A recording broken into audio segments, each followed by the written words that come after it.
Assalamualaikum warahmatullahi wabarakatuh. Selamat pagi kawan-kawan. Selamat pagi semua petani di seluruh Indonesia.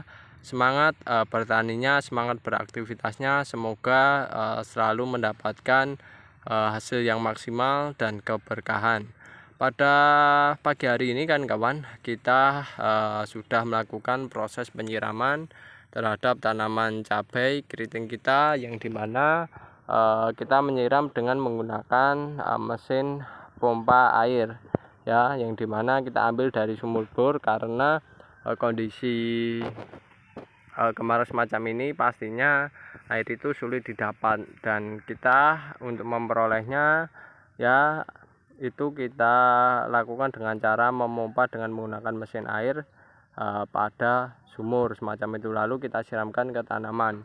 Nah, saking panasnya musim kemarau semacam ini mengakibatkan banyak tanaman cabai keriting kita yang sebagian itu layu ya, karena yang jelas kemarin selain kondisinya panas kering, kita penyiramannya agak lambat ya, dikarenakan saya sendiri masih sibuk dengan kegiatan maupun aktivitasnya, jadi mau menyiram ya malah terbawa kesibukan sehingga menjadikan tanaman yang kita budidayakan lupa disiram ya kan, atau terlambat ya. Seharusnya kita biasa melakukan penyiraman 4 hari sekali ya, agar proses tanaman itu bermetabolisme itu bisa berjalan dengan baik.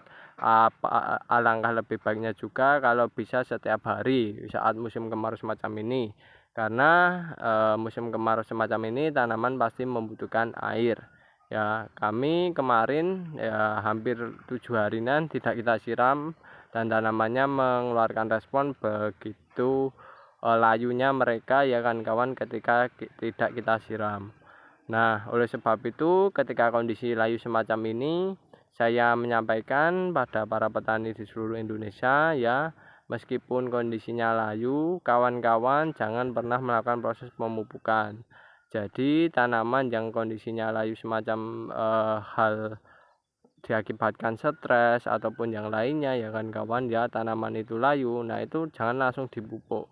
Karena mengapa ya, menurut kami biasanya layu pada tanaman itu kalau penyebabnya kalau tidak disebabkan oleh hama ataupun kekurangan air ya, biasanya semacam itu, ataupun penyakit.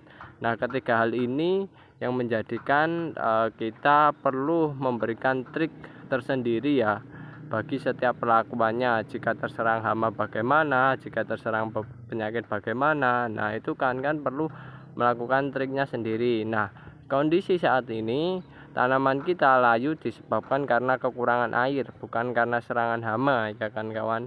Biasanya ada serangan hama seperti uret yang menyerang akar, nah itu juga bisa mengakibatkan layu ataupun hama yang lainnya yang dapat memutus jaringan akar ataupun pangkal batang. Nah itu biasanya tanaman akan layu tapi tidak bisa segar kembali akan. Tetapi kalau kondisi kekurangan air semacam ini, jika tanaman kondisinya layu, maka biasanya nanti di waktu sore hari ataupun pagi harinya sudah terlihat segar kembali.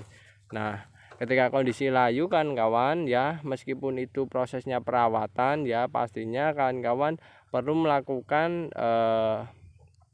penyiraman kepada tanaman yang kita budidayakan. Jadi setelah layu kawan-kawan harus menyiram tanamannya terlebih dahulu ya, meskipun ada perawatan lainnya seperti pengendalian hama, seperti ada juga pemupukan. Nah itu kan kawan, ketika kondisi layu kan kawan perlu menyiram ya tanamannya dengan menggunakan air terlebih dahulu sebelum dilakukan pengendalian maupun dengan pemupukan. Nah, saya tekankan lagi, layu yang saya maksud adalah layu akibat kekurangan air. Nah, mengapa demikian? Kami menekankan agar disiram terlebih dahulu sebelum dilakukan pemupukan ataupun pengendalian ya. Tujuannya adalah agar tanaman tersebut kondisinya biar stabil terlebih dahulu. Jadi ketika kondisinya kekurangan air, kawan-kawan kalau melakukan proses pemupukan dibarengi dengan penyiraman, nah itu yang saya khawatirkan adalah nanti ketika tanaman tersebut tidak mampu menerima konsentrasi akibat air diberikan pupuk tersebut. Nah, itu menjadikan konsentrasinya tinggi, tanaman tidak bisa menerima, nanti malah tanamannya mati. Nah, alangkah baiknya menghindari hal semacam itu yang kita khawatirkan. Nah, maka kita lakukan dengan cara melakukan penyiraman terlebih dahulu. Jadi saat kondisi tanaman layu, jangan terburu-buru memupuk, jangan terburu-buru menggunakan racun.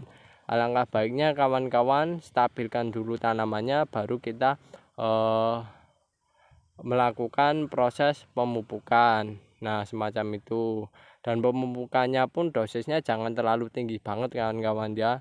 Kita perlakukan sedikit demi sedikit, nggak apa-apa mau 2 hari sekali ataupun 3 hari sekali, tapi ketika setelah tanamannya layu maka perlakuannya dipupuk, tapi dosisnya sangat kecil saja kan kawan ya, karena kondisi semacam ini memang sangat-sangat merugikan ya, merugikan bagi tanamannya ya, dimana lahan budidaya itu jika tidak tersedia air, maka namanya makhluk hidup juga tidak bisa bertahan hidup dengan baik ya. Dan penanganannya yang tepat yaitu ketika kondisi kekurangan air, kondisi tanamannya layu, stres, nah maka kawan-kawan perlu melakukan penyiraman secara rutin ya, agar tanamannya biar segar kembali. Nanti kalau kondisinya sudah sekiranya segar kayak begini, maka kawan-kawan perlu lakukan perawatan berikutnya, yaitu pemupukan dan pengendalian hama. Nah, inilah hal yang kita bagikan pada kawan-kawan ya, mengenai tentang perawatan tanaman yang perlu diperhatikan ketika tanaman cabai ataupun tanaman yang lainnya layu akibat kekurangan air ataupun suhu panas. Nah, itu kawan-kawan biasanya bisa melakukan trik tersebut agar tanaman budidaya kawan bisa menghasilkan tanaman yang tumbuhnya bisa secara normal dan menghindari terjadinya kematian ya akibat perubahan dosis yang cukup tinggi, karena tanaman layu itu pastinya membutuhkan cairan ya, dan di bagian tanaman tersebut pastinya kondisi konsentrasi pada cairan tersebut itu kecil ya. Ketika diberi konsentrasi yang cukup tinggi secara signifikan dan secara cepat, nah itu biasanya tanaman itu kaget kan kawan, dah kayak gitu, kaget dan pada akhirnya mati. Nah, untuk menghindari hal tersebut maka kawan-kawan perlu namanya pengairan terlebih dahulu, tanaman normal baru pemupukan. Oke kawan-kawan, itu dulu ya sedikit informasi berbagi mengenai tentang cara melakukan proses atau trik agar tanaman budidaya kawan-kawan ketika menghadapi kondisi layu, kawan-kawan tidak perlu panik, tidak perlu bimbang ya, meskipun menginginkan juga hasil yang maksimal. Nah, caranya dengan semacam itu treatmentnya ya kawan-kawan. Oke, sekian dulu informasi bincang-bincang pada kali ini. Jika ada kekurangan maupun kesalahan, kami mohon maaf yang sebesar-besarnya. Ambil sisi positifnya, tinggalkan sisi negatifnya. Saya akhiri, wassalamualaikum warahmatullahi wabarakatuh.